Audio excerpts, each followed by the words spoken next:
Salut tout le monde, bon retour dans une nouvelle vidéo de Beau Soleil Média. Et aujourd'hui, je veux aborder le sujet de la qualité du contenu versus la perception de la qualité du contenu. Bon, alors, je vous laisse passer l'intro, puis après ça, j'ai une petite surprise. On fait une petite conversation avec Gary Vaynerchuk. Pour tout savoir sur le marketing des médias sociaux, Jasmine Beausoleil, pour vous et avec vous vers votre succès.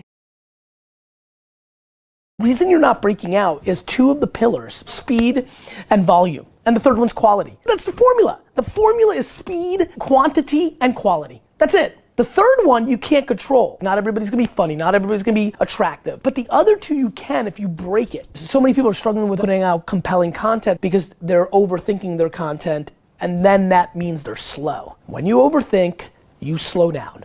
When you're slow, somebody passes you. Merci Gary. Écoute, c'est ce que ça dit. Bon, je vais traduire là. Gary Vaynerchuk, sa formule pour créer du contenu vient en trois morceaux, donc trois paramètres. Le premier, c'est la rapidité. Le deuxième, c'est la quantité. Et le troisième, c'est la qualité du contenu. Alors, on peut tout à fait contrôler les deux premiers, mais le troisième, c'est une question de perception. La qualité du contenu que vous allez produire, c'est une question de perception. Bon, on s'entend là. Il y a les paramètres qui sont mis de l'avant par les différents algorithmes. Donc, évidemment, une photo de qualité et pas toute brouillée ou très sombre, genre de choses. La qualité versus, tu sais, si ça correspond un tant soit peu au texte qu'on a mis sur les médias sociaux, ben, la photo, si ça correspond un peu, si ça parle du même sujet, right on. Si c'est une photo originale, c'est-à-dire qu'elle ne fait pas partie d'une banque de photos surutilisées, right on. Sinon, le restant, les gens, en général, plutôt s'en balancent. Hein? C'est poche, dit comme ça. Surtout quand on est du genre à vouloir utiliser nos mots spécifiques, nos images spécifiques. Regardez-là. Que vous le fassiez pour vous-même ou que vous le fassiez pour quelqu'un d'autre, oui, il y a une base dans la qualité. Mais si on utilise le mot excellent versus merveilleux dans une publication, est-ce que ça va vraiment changer le sens? Non. Si je dis aujourd'hui, j'ai eu une super belle journée versus aujourd'hui, je vous souhaite une super belle journée, est-ce que ça fait vraiment une différence? Pas tant. C'est la personne qui reçoit qui va définir par elle-même si elle pense que c'est une bonne ou une mauvaise publication. Si c'est une mauvaise publication, la plupart des gens vont tout simplement passer à la prochaine. Si elles pensent que c'est une bonne publication, elles vont cliquer dessus, elles vont lire la suite, ce genre de choses. Mais on n'a aucune idée de ce qui se passe dans la tête de l'autre personne. On peut essayer, mais on n'a vraiment aucune idée de la qualité perçue par l'autre personne qui va regarder la publication. On fait tous les efforts inimaginables en marketing pour être capable d'utiliser le même ton que vous et sensiblement le même vocabulaire que vous. Mais à un moment donné, il faut laisser les choses se faire. Il faut, si vous voulez mettre du contenu en ligne, puis il faut arrêter de s'enfarger dans les fleurs du tapis. Mettez votre publication en ligne. S'il y a une erreur, c'est pas grave. La prochaine sera meilleure, l'autre après sera meilleure. Ce n'est pas grave.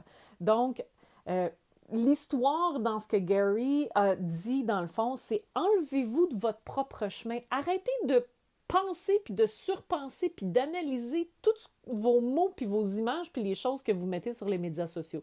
Si c'est là, si l'ensemble est intéressant, donne le bon message, utilise sensiblement le même ton que vous, it's a winner! You keep it, you put it online. Donc, c'est un gagnant, vous le gardez, vous le mettez en ligne. Et j'aimerais tellement ça que avoir cette discussion-là avec les gens. Je comprends là, s'il y a des choses qui sont absolument pas dans votre brand, puis que ça fait pas votre bonheur du tout, du tout. Par contre, je sais pertinemment, pour avoir travaillé dans ce domaine-là depuis 6 ans, que parfois, une publication que j'ai tenté de produire, à mes yeux, à moi, Et à l'audience devant laquelle je le présentais, je le savais que ça allait fonctionner super bien, mais le client le voyait différemment et m'a demandé de changer des choses dedans. Puis finalement, ces changements-là étaient relativement mineurs et la publication a fait bon ou pas bon, tout dépendant des différents cas là, que j'ai en tête, mais ça dépend, il n'y a vraiment rien qu'on puisse faire sur la perception que les gens vont avoir de la publication que vous allez mettre en ligne. Donc, tout ça pour dire, enfargez-vous pas dans les fleurs du tapis. Si vous voulez mettre une publication en ligne, puis si c'est fait par quelqu'un d'autre, que ce soit fait par vous, please, enlevez-vous du chemin. Si c'est bon, on ne s'en fâche pas des fleurs par rapport à la terminologie utilisée. C'est sûr que si vous êtes médecin, c'est un autre, puis que vous vous adressez à des médecins, c'est un autre paire de manches. Mais si vous êtes des médecins puis vous vous adressez à monsieur, madame, tout le monde, s'il vous plaît, s'il vous plaît, s'il vous plaît. Hein? Les termes longs comme le bras dans votre dictionnaire de médecin, il n'y a personne qui les comprend. Donc, ça aussi, c'est à tenir en compte. Donc, il y a des trucs comme ça que, tu sais, faites confiance aux gens professionnels avec qui vous travaillez. Puis sinon, ben écoute, cette vidéo-là, c'était un petit peu faite à l'improviste. Je suis tombée sur cette vidéo-là, puis j'ai fait que c'est bon. Donc, je me suis dit, je vais le partager. Entre-temps, j'aimerais savoir votre opinion là-dessus. Est-ce que pour vous, c'est essentiel qu'on utilise les mêmes mots que vous utiliseriez, l'image parfaite, ou est-ce qu'à un moment donné, vous faites comme, OK, regarde, j'ai juste besoin de quelqu'un qui m'aide à faire ça. Puis c'est tout. Donc, j'aimerais savoir votre opinion là-dessus. Si vous pensez que cette vidéo-là peut aider quelqu'un d'autre, partagez, s'il vous plaît. Faites-moi un petit like pour me montrer que vous appréciez le contenu que je fais. Ça m'aide énormément. Puis, ben, avouons-le, ça fait chaud au cœur. Et je vous revois dans la prochaine vidéo. Ciao!